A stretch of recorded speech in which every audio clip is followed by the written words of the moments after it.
The morning air was crisp as sunlight spilled over the stone walls of Clearwater Naval Academy. Flags fluttered along the walkway, perfectly timed with the breeze.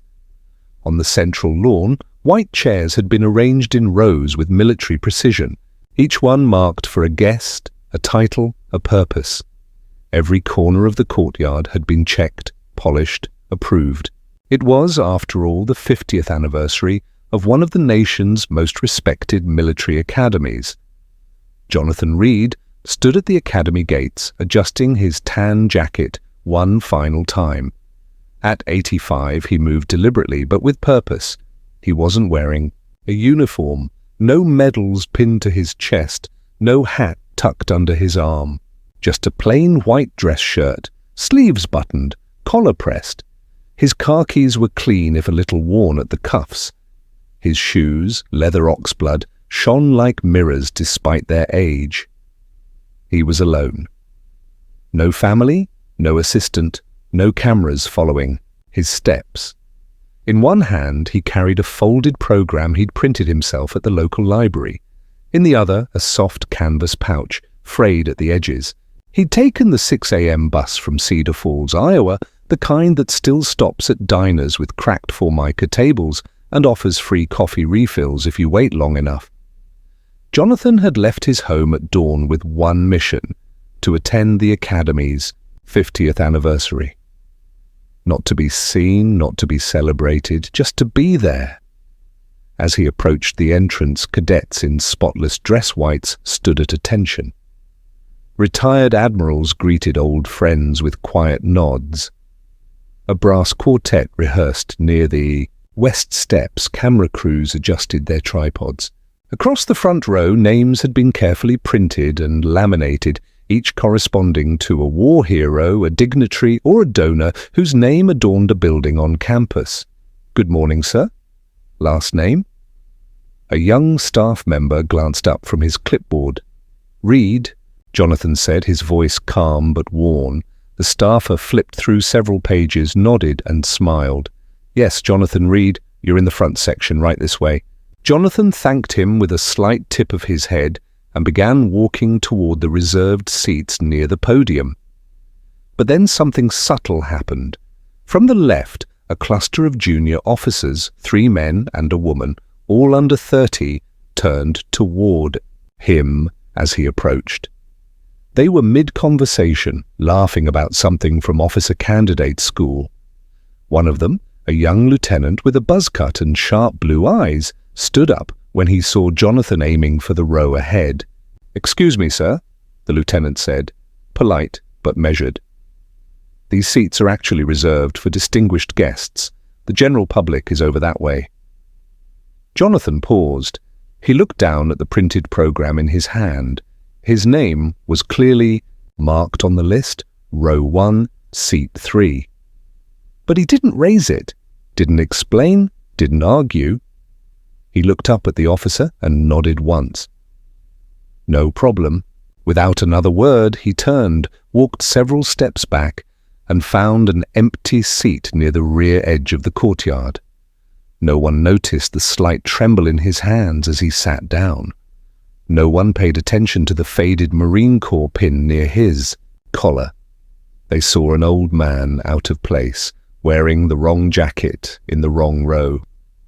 The moment passed quickly. The lieutenant returned to his seat, tapping something on his phone. The brass band began tuning again. Ushers continued ushering. The press snapped more photos of officials shaking hands in front of the Academy's fountain. From the back row, Jonathan sat silently, folding his program twice over. He wasn't bitter. He wasn't surprised. This wasn't the first time he'd been overlooked. In fact, that's exactly how he had lived the last 50 years, quietly, intentionally. He had never chased titles, never gave interviews. Most of his neighbors didn't even know he had served, and certainly none of these young officers had reason to recognize him. As he sat there, the wind shifted slightly and the pouch in his hand rustled. Inside was a yellowed letter, dated July 3rd, 1974, written in typewriter font, signed by a young commander named Carl Whitaker. At the time, Whitaker was a junior officer struggling to save the fledgling Clearwater Academy from budget cuts and low enrollment. Jonathan Reed, a Marine newly returned from overseas, had volunteered on his own time, without pay, to help design the Academy's first ground tactics course. He trained cadets in the mud, rebuilt an old barn into a training shelter, written the field manual by hand. He ate alone in the mess hall, slept in the barracks to keep watch. He never asked for credit. That letter, he'd only kept it because it reminded him what mattered. Now, nearly 5 decades later, he was back, not to receive thanks, but simply to witness what had become of a place he once helped build with his bare hands. From his seat near the back, Jonathan watched as distinguished guests continued to arrive. Town cars pulled up to the entrance, discharging, men in dress blues and women in elegant suits. Each was greeted personally by Academy staff, escorted to their proper seats with the kind of attention reserved for the important. A soft voice interrupted his observations. "Sir?" It was a cadet, maybe 22 or 23, tall with buzzed blonde hair under his cover. His uniform was crisp, the insignia sharp. He looked like he belonged on a recruiting poster. Jonathan turned slowly. The boy's eyes were respectful but curious. "I noticed your pin," the cadet said quietly. "Are you Marine Corps?" Jonathan gave a small nod. "Retired, long time ago," the cadet hesitated. "My father's a gunnery sergeant. Iraq, 2004. I grew up with stories, about the old Corps. You served in the Pacific?" Jonathan let out a quiet chuckle. Not quite that far back. Vietnam did 69, Hugh mostly. Spent some time near Quang Tri. The cadet's expression shifted, half respect, half surprise. "That's intense. Were you with 1st Marine Division?" 3rd Battalion, 5th Marines, Jonathan replied. "Charlie Company." The cadet leaned forward slightly. "Sir, were you part of the founding staff here? Of the Academy, I mean?" Jonathan didn't answer right away. Instead, he reached into the brown bag and took out a field notebook. He turned it over in his hands once, then offered it to the cadet. "Page 3, he said. The cadet opened it carefully, his brow furrowed. The ink was faded, but the heading was still legible. Introductory Amphibious Assault Concepts, Clearwater, Curriculum Draft, Fall 1974. Below it were diagrams, notes, and a rough training schedule in longhand. At the bottom, in red ink, signed and logged, Sergeant J.M. Reed. "You wrote this?" the cadet asked, stunned. Jonathan nodded slowly. "Wasn't supposed to, but we didn't have much back then. No budget, no structure. We taught from experience, built what we could." The cadet's voice lowered. "Sir, this is like Academy history." Jonathan offered a small smile. "Funny thing about history, nobody notices when you're making it. You just do the work, hope someone down the line does it better." Meanwhile, up front, the lieutenant who had redirected Jonathan was chatting with his colleagues. One of them, a female officer with sharp features, glanced back toward the rear. "Seats, who's the old guy you moved?" she asked casually. The lieutenant shrugged. "Some veteran, I think. Had his name on the VIP list, but clearly a mistake. Probably donated $20 to the alumni fund and thought that made him special." His friends laughed. "These old-timers always think they're more important than they are," another added. "Good thing you caught it before he caused a scene." The lieutenant nodded, satisfied with his decision. "Just doing my job. Can't have random people cluttering up the dignitary section."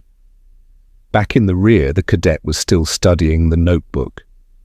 "Sir, is it true what they say about Admiral Whitaker?"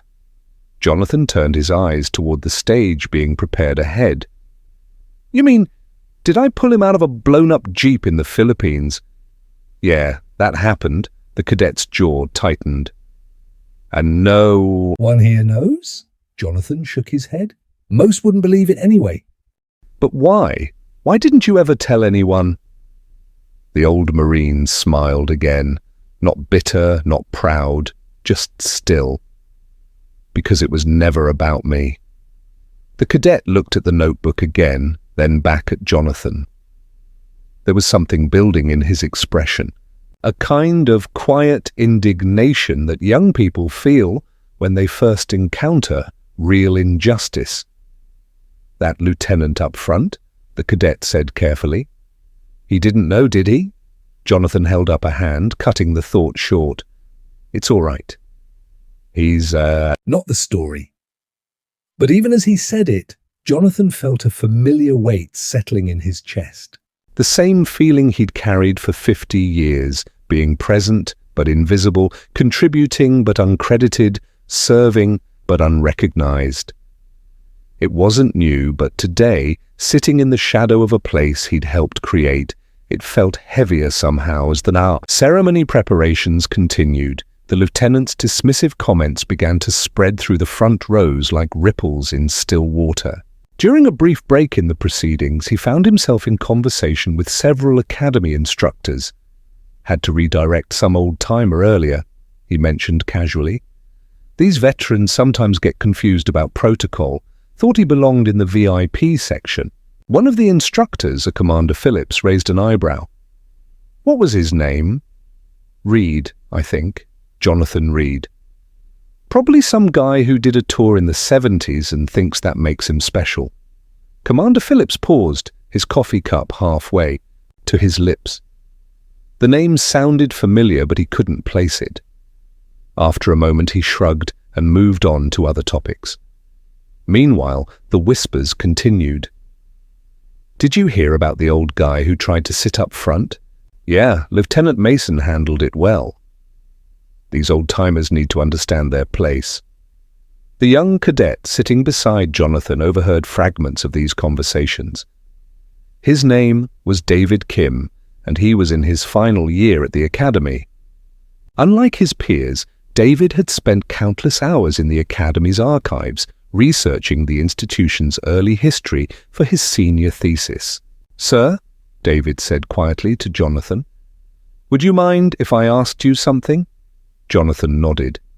The curriculum you wrote, did it include the amphibious training protocols we still use today?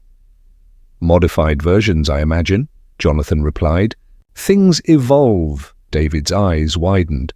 Sir, those protocols, they're considered foundational. Every cadet learns them. They're in our core curriculum manual, but there's no author listed. It just says, Original Clearwater Doctrine, 1974, Jonathan C. Didn't respond immediately. He was watching a group of young officers near the front, noting how they carried themselves, how they interacted with each other.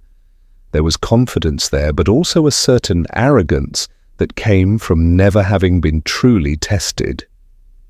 Sir? David pressed gently. I wrote what needed writing, Jonathan said finally. Someone else gets to decide what stays and what goes. David felt a growing sense of unease. He looked toward the front of the ceremony, where Lieutenant Mason was now helping to arrange the speaking order with other junior officers. Mason was everything David had been taught to respect: sharp uniform, confident bearing, clear command, presence. But watching him now, knowing what he'd said about the man sitting beside him, David felt something shift in his understanding of what leadership actually meant. Mr. Reed, David said, using the formal address, may I ask you something personal? Jonathan nodded. Don't you ever feel angry about not getting credit for what you did? Jonathan was quiet for a long moment. When he spoke, his voice was softer, more reflective. Son, I learned something in Vietnam that most people never have to learn. When you're in a foxhole and mortars are coming in, nobody cares about your rank or your credentials or whether you get mentioned in the after-action report. They care about whether you can do the job that needs doing, whether you'll stay when things get hard. He paused. looking out over the assembled crowd. I stayed because the job needed doing. I built what needed building. I taught what needed teaching. The rest is just noise. But David could see something in the old man's eyes that suggested it wasn't quite that simple. There was acceptance there, yes, but also a lifetime of small wounds, 1,000 tiny moments of being overlooked, dismissed, forgotten. Up front, the sound system crackled to life. "Ladies and gentlemen, we'll begin the ceremony in 10 minutes. Please take your seats." Lieutenant Mason took this as his cue to do a final check of the VIP section. As he walked down the front row, straightening chairs and checking name cards, he felt satisfied with his morning's work. Everything was in order. The right people were in the right places. He glanced back toward the general seating area and caught sight of Jonathan again, still talking quietly with the cadet. Mason shook his head slightly. Some people just didn't understand protocol. What he didn't see was Commander Phillips pulling out his phone and typing a quick message to the Academy's historian. "Quick question. Do we have any records of a Jonathan Reed from the early days? Marine, would have been here around 1974. The response came back within minutes. "Reed? That name's on half the founding documents. Give me an hour and I'll send you his file." But the ceremony was starting and there wasn't an hour to spare. The national anthem had just concluded when Admiral Carl Whittaker, now 73 and serving as the Academy's headmaster, stepped to the podium. His back was straight, medals lined evenly across his dress uniform. At first glance he appeared to be the picture of military bearing, but those who knew him well could see the slight tremor in his hands, a reminder of injuries sustained decades ago in service to his country. 50 years ago today, he began, his voice carrying across the courtyard. This institution opened its doors to an uncertain future. We had no fleet, no established buildings, just an idea and a few men who believed we could build something that mattered. Jonathan listened from the back, his weathered hands folded over the small canvas pouch in his lap. He recognized the speech pattern, the careful cadence. This was still Carl, the same young officer who used to stay up until 3 a.m. planning training exercises, the same man who once confided his fears about whether the Academy would survive its first budget review. Whittaker continued, "But what we did have, what kept us going through those first long winters and endless drills, was a kind of stubborn loyalty, the kind you can't buy or train into someone. It has to be lived and it has to be remembered." In the front row, Lieutenant Mason checked his watch. The ceremony was running slightly long, but everything was proceeding smoothly. The right people were being honored, the proper protocols followed. He felt a sense of professional satisfaction, but then Admiral Whittaker did something unexpected. He stopped mid-sentence, his eyes beginning to scan the crowd with increasing urgency. The pause stretched uncomfortably long. Officials in the front rows shifted in their seats. "I apologize," Whittaker said, leaning closer to the microphone. "Before I continue, I need to ask, is Sergeant Jonathan Reed here today?" A murmur rippled through the crowd. People began looking around. Officers whispered to each other. Several cadets glanced left and right, searching faces.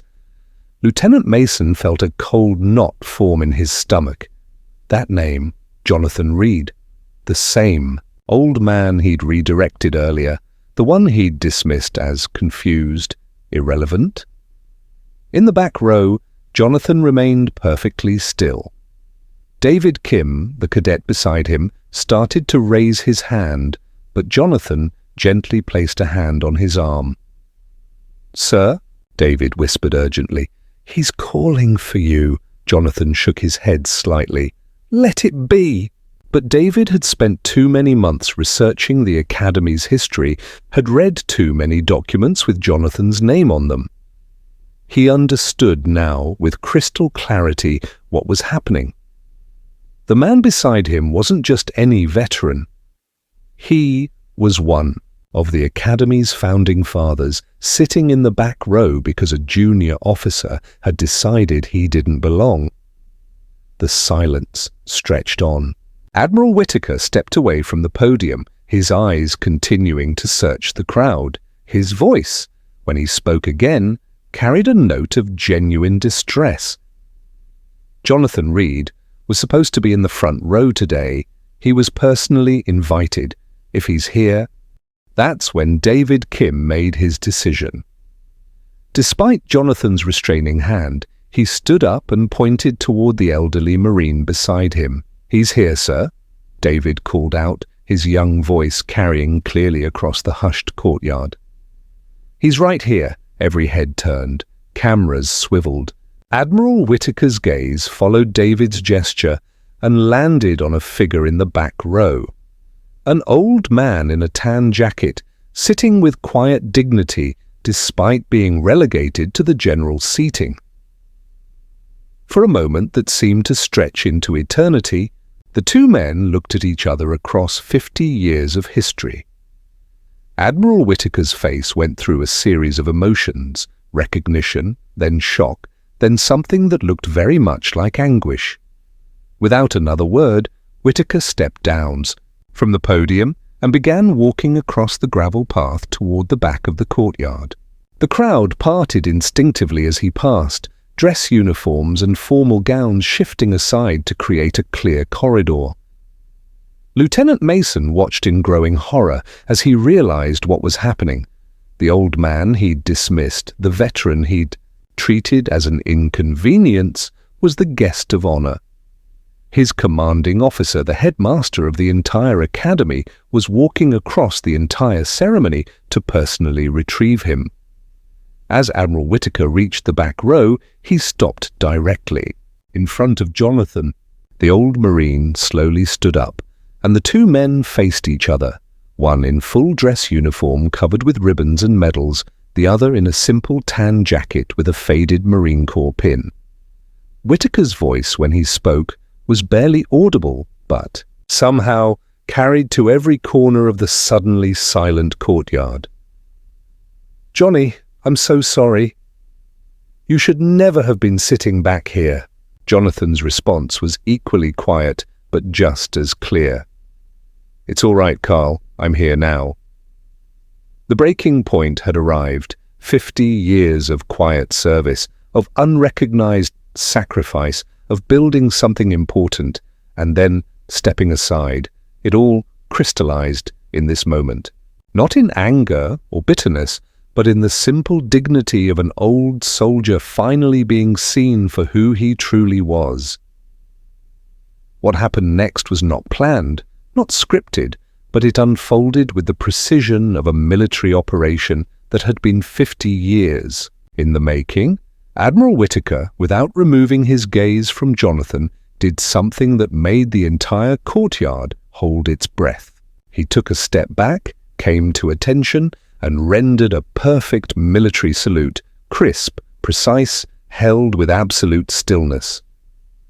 Jonathan didn't return the salute. Instead, he simply extended his weathered hand. The two men shook hands firmly, and Whittaker leaned in close enough to whisper something only Jonathan could hear. "Forgive me, Johnny. I should have made sure." Jonathan's response was equally private. "Nothing to forgive, Carl. You called my name when it mattered." Then, turning to address the crowd, Admiral Whittaker's voice rang out clear and strong. "This man saved my life," gasps rippled through the assembled crowd. "And more than that," Whittaker continued, "he built the foundation of this academy before any of us had a building to stand in." Lieutenant Mason felt the ground shifting beneath his feet.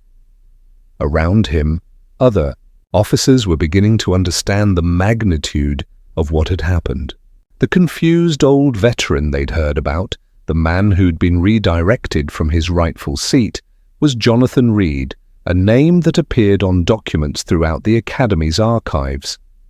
Commander Phillips, who had been trying to access Reed's file since earlier, suddenly remembered where he'd seen the name. In his office, framed on the wall, was the original Academy Charter. At the bottom, among the founding signatures, was J.M. Reed, USMC, Curriculum Development.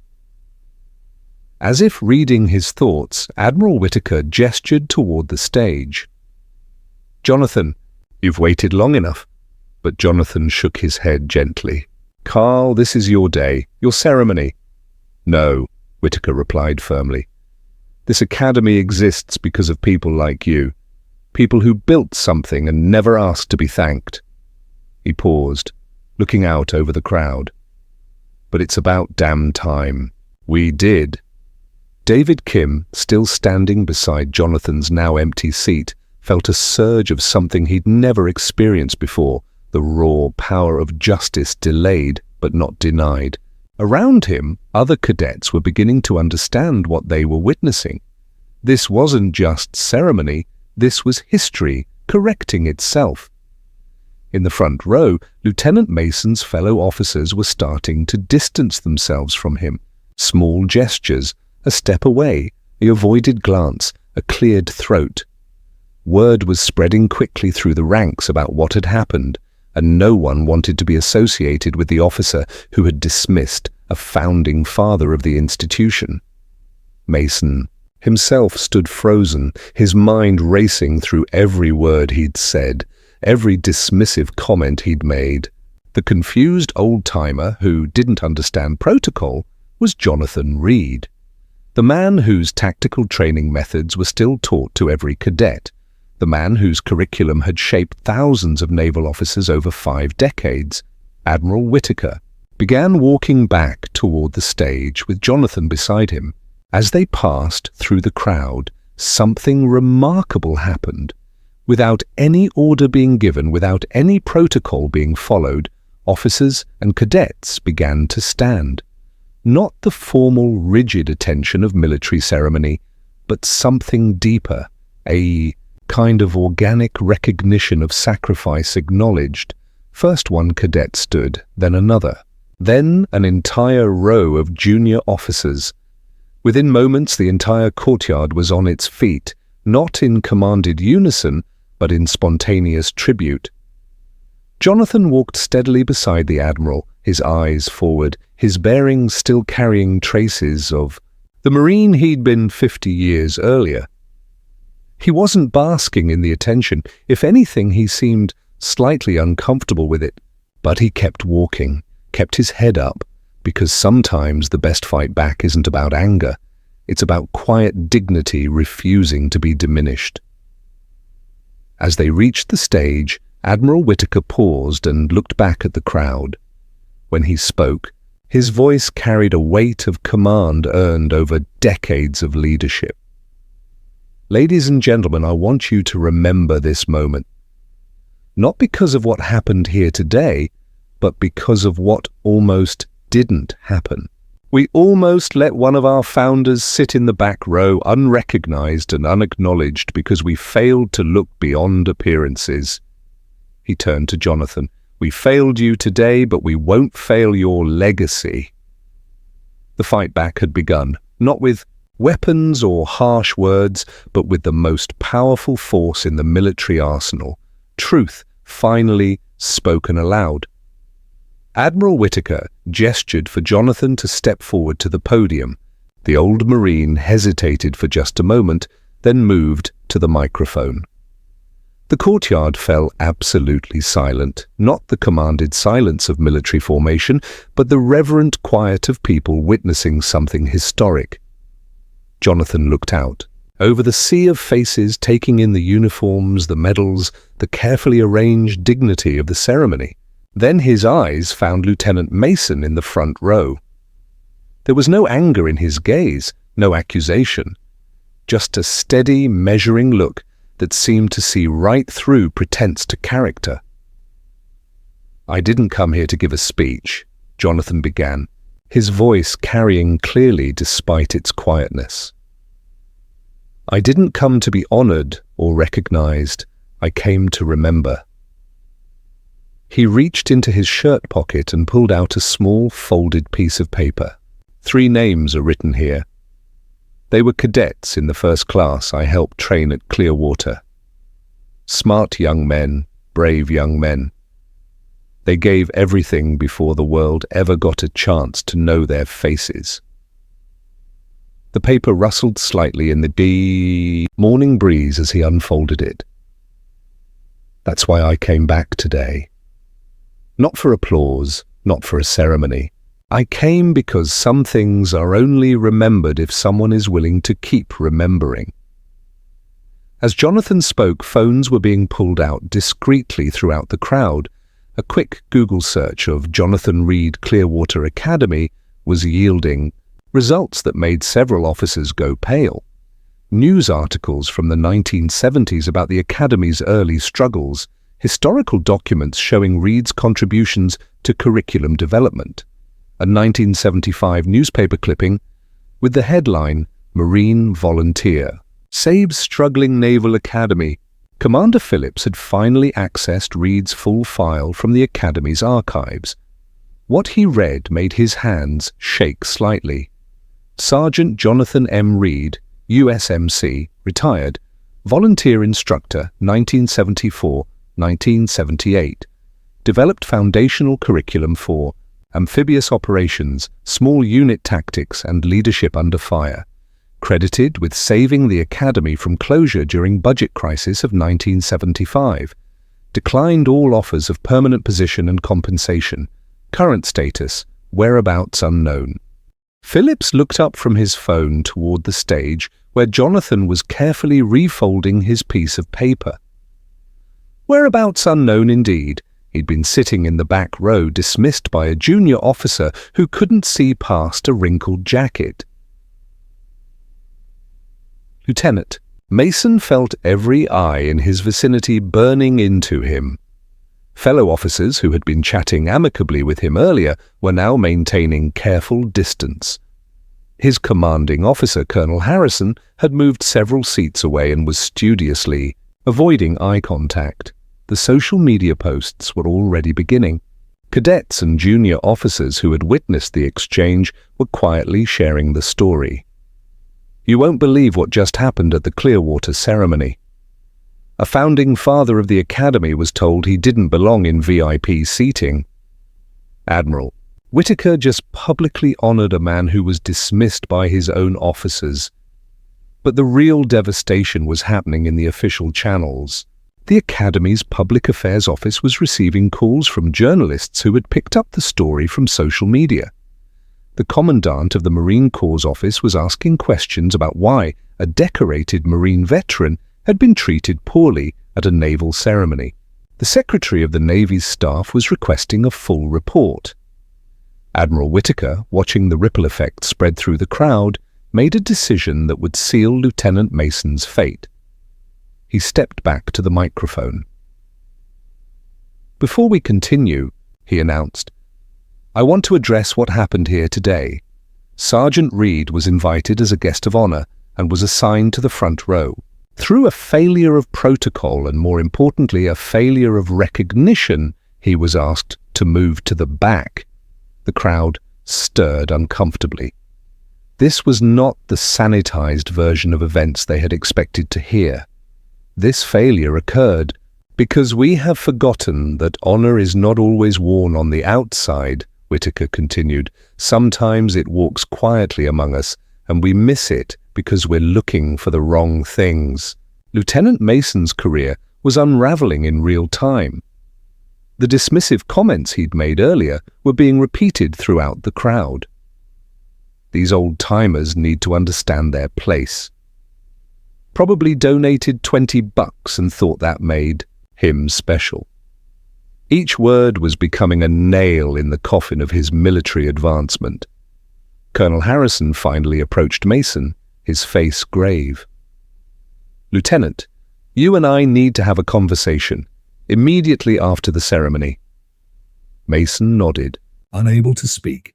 He understood military justice well enough to know that his actions, dismissing a guest of honor, failing to verify credentials, making disparaging remarks about a veteran, constituted a serious breach of conduct.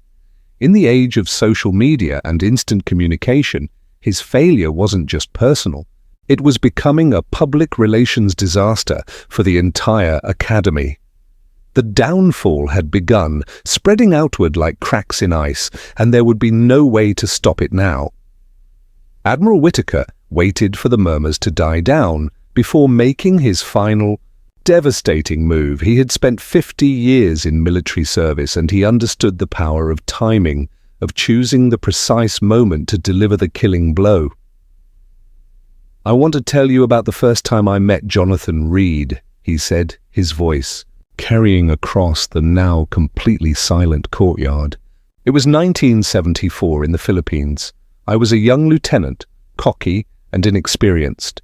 My jeep hit a roadside bomb, and I was trapped unconscious in the wreckage while it burned."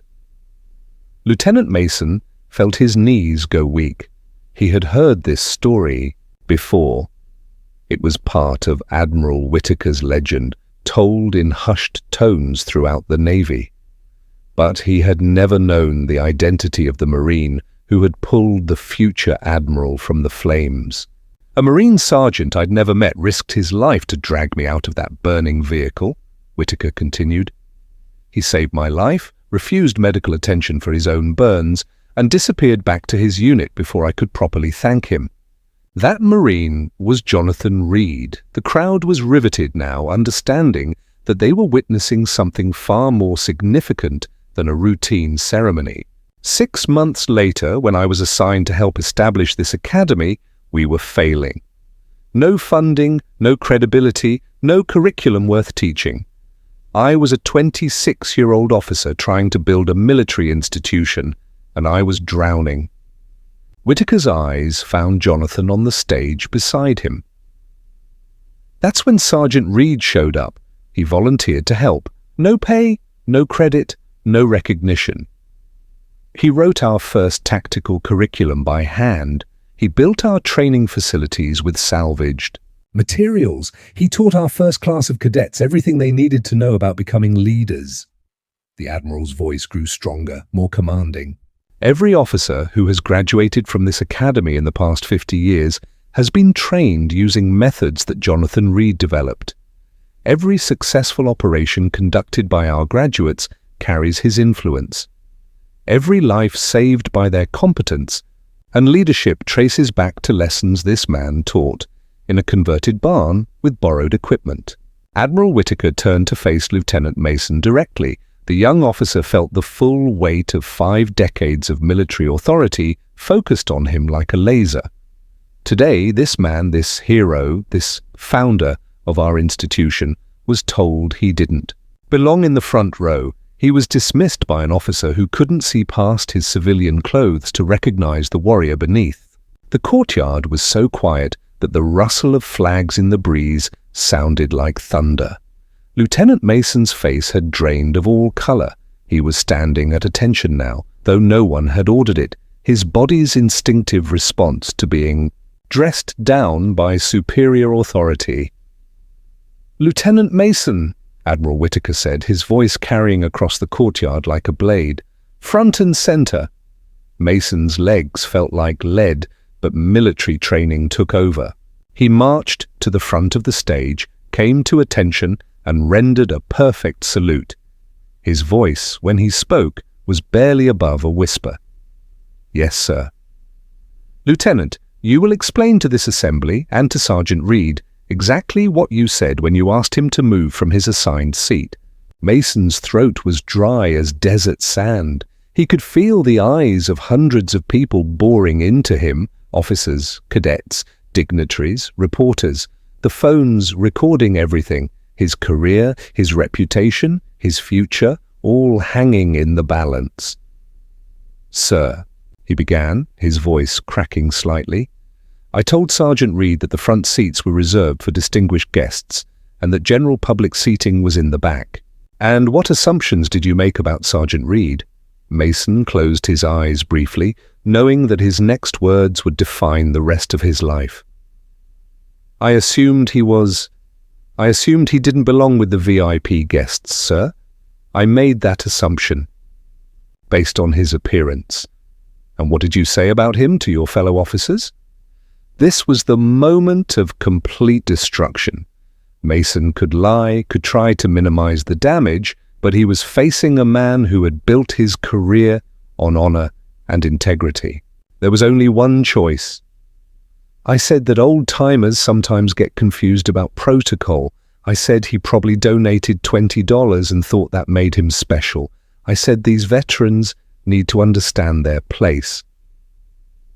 The collective intake of breath from the crowd was audible. Several officers in the front row visibly cringed. Admiral Whitaker let the words hang in the air for a long moment before responding. When he spoke, his voice was deadly quiet. "Lieutenant, the man you dismissed has more honor in his little finger than you have demonstrated in your entire career." The place you spoke of? His place is at the head of every table, in the front of every formation, and in the highest regard of every officer who has ever benefited from his sacrifice. He paused, looking out over the assembled crowd. Sergeant Reed built this institution. You, Lieutenant, have dishonored it. Jonathan stepped forward then, moving to the microphone. His voice, when he spoke, was calm and measured. Not angry, not vindictive, just infinitely sad. "Son," he said, looking directly at Lieutenant Mason, "you're not a bad person. You just forgot something important. You forgot that service isn't about the uniform you wear. It's about what you do when no one's watching. It's about building something bigger than yourself and then stepping aside so others can carry it forward." He reached into his canvas pouch and pulled out the yellowed letter from 1974. This letter from Carl from Admiral Whitaker. "It's the only recognition I ever received for my work here. I kept it not because I needed praise, but because it reminded me why I served." Jonathan looked up at Lieutenant Mason, and there was no hatred in his eyes, no desire for revenge. "You have a choice now, son. You can let this moment define you, or you can let it teach you. But understand this, the uniform you wear represents every person who ever sacrificed for something greater than themselves. When you dishonor one of us, you dishonor all of us." The final blow had been delivered not with anger or retribution, but with the quiet dignity of a man who understood that true victory comes not from destroying your enemies, but from showing them a better way to be. 6 months later, Lieutenant Mason was no longer Lieutenant Mason. The military justice system had been swift and thorough. Conduct unbecoming an officer, failure to respect a veteran, and bringing discredit upon the service had resulted in a formal reprimand, loss of rank, and ultimately separation from the Navy. But that wasn't the end of his story. The day after the ceremony, Mason had done something that surprised everyone, including himself. He had driven to Cedar Falls, Iowa, found Jonathan Reed's modest home, and knocked on the door. The conversation lasted 3 hours. Mason apologized, not the formal required apology of military protocol, but the genuine, soul-deep apology of a man who had looked into a mirror and didn't like what he saw. Jonathan had listened, asked thoughtful questions, and finally offered something Mason hadn't expected: forgiveness and an opportunity to learn. For the next 4 months, until his separation from the Navy became final, Mason spent every weekend in Cedar Falls. He helped Jonathan tend his small garden, listened to stories about the early days of the academy, and slowly began to understand what service really meant. "It's not about being seen," Jonathan told him one Saturday afternoon as they repaired a section of fence.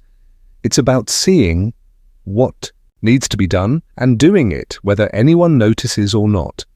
Mason had found work as a high school history teacher in a small town in Nebraska. He would never wear a uniform again, but he carried Jonathan's lessons into his classroom every day. His students didn't know about his fall from military grace, but they knew he was a teacher who treated every one of them with dignity, who looked past appearances to see potential. At Clearwater Academy, changes had been swift and comprehensive. Admiral Whitaker had instituted new protocols for guest recognition, mandatory sensitivity training for all officers, and a comprehensive review of academy history to ensure that founding contributors were properly honored. A new building had been dedicated 6 months after the ceremony, Reed Hall, housing the Academy's Leadership and Ethics Training Center. Jonathan had been invited to the dedication, but hadn't attended. Instead, he had sent a letter that was now framed in the building's main entrance. Buildings don't matter unless the people inside them remember why they exist. I'd rather be remembered by how you train than by how you commemorate. David Kim, the cadet who had pointed Jonathan out during the ceremony, had been awarded the Academy's highest honor for moral courage. He was now a second lieutenant, assigned to lead character development programs for incoming cadets. His first act had been to establish the Reed Fellowship, a program that brought military veterans from all eras to share their experiences with current students. Admiral Whitaker kept a photo on his desk from that day, not the formal, posed shots from the ceremony, but a candid image taken just after Jonathan had finished speaking. In it, the old Marine was shaking hands with a young cadet, his face reflecting not pride or vindication, but simple satisfaction at a job completed. The story had gone viral, of course. Social media had exploded with discussions about respect. For veterans, the difference between rank and honor, and the importance of looking beyond appearances. Jonathan had declined all interview requests, but the lesson had spread far beyond Clearwater Academy. On a quiet Thursday evening in November, Jonathan Reed sat in his living room reading a letter that had arrived that morning. It was from a young Marine lieutenant stationed in Japan, someone he'd never met. "Sergeant Reed," it began, "I heard your story and wanted you to know that it changed how I see my job. Today, I helped an elderly veteran at the commissary who was having trouble with his groceries. Last week, I would have been too busy to notice. But I remembered what you said about service being what you do when no one's watching." Jonathan folded the letter carefully and placed it in his desk drawer, next to dozens of others like it. Letters from officers who had learned to look deeper, from teachers who had started treating every student with dignity, from people who had been inspired to serve others without seeking recognition. He walked to his kitchen window and looked out at the small American flag hanging from his front porch. It was frayed at the edges, just like the old Marine who flew it, but it still caught the evening breeze with quiet pride. 50 years after he had built something important and walked away, Jonathan Reed's legacy was finally visible, not in the buildings that bore his name or the ceremonies that honored his service, but in the countless small acts of dignity and respect that rippled outward from a single moment of truth. Sometimes the most powerful victories are the quietest ones. Sometimes justice isn't about punishment, it's about teaching people to be better than they were. And sometimes legacy isn't what we take credit for, it's what we give away, trusting that someone, somewhere, will carry it forward. In his modest home in Cedar Falls, surrounded by memories of a life lived in service to others, Jonathan Reed smiled and prepared for sleep. Tomorrow would bring another day of quiet purpose, another opportunity to live the values he had spent a lifetime teaching. The ceremony was over. The real work, as always, continued. He was told he didn't belong in the VIP seat, then the headmaster honored him publicly.